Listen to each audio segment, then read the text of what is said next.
FIFA club বিশ্বকাপে দ্বিতীয় ম্যাচের মধ্যেই জাবি আলানসোর ক্যালমা শুরু।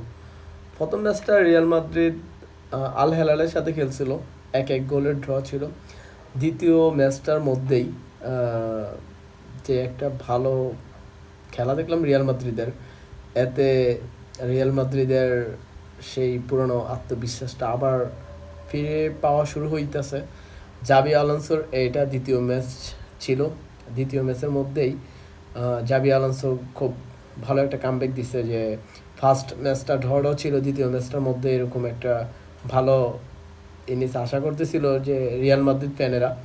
সেই আশা রিয়াল মাদ্রিদের আজকে নিয়ে 2টা ম্যাচ হয়েছে, তে 4 পয়েন্ট, আজকে পুরা 3 পয়েন্টই পাইছে। তার আগের ম্যাচটার মধ্যে 1 পয়েন্ট ছিল। যদিও রিয়াল মাদ্রিদ প্রথম দিকের মধ্যেই যে কি বলবো, আজকের খেলাটা মানে পুরা অসাধারণ ছিল, বাট শুরুর দিকে একটা লাল কার্ড খাইছে, তার জন্য একটু মন খারাপ ছিল। অ্যাসেন্সিওর যে লাল কার্ডটা ছিল, এটা আসলে একটা মিস্টেক। অ্যাসেন্সিও শুরুর 7 মিনিটের মাথায় লাল কার্ডটা খায়। তারপরে দেন ভালো একটা দেখতে পেলাম জুড বেলিংহাম থেকে। জুড বেলিংহামের গোল ছিল, আধা গোলার গোল ছিল, এবং কি লাস্ট ভালভার্দের একটা গোল ছিল। 3-1 গোলের জয় রিয়াল মাদ্রিদের।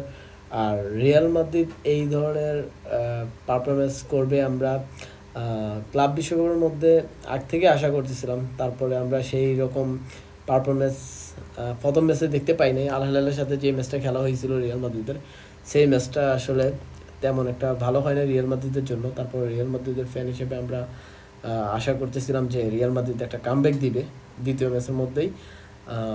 আমরা ভালো একটা ইনিংস দেখতে পাই রিয়াল মাদ্রিদের। এইভাবে যদি রিয়াল মাদ্রিদ খেলতে থাকো, আমরা রিয়াল মাদ্রিদ ফ্যান হিসাবে খুব বেশি আনন্দিত। আর আমরা চাই এই ক্লাব বিশ্বকাপটা রিয়াল মাদ্রিদের হাতে আসুক, এই ট্রফিটাও আমরাই চাই।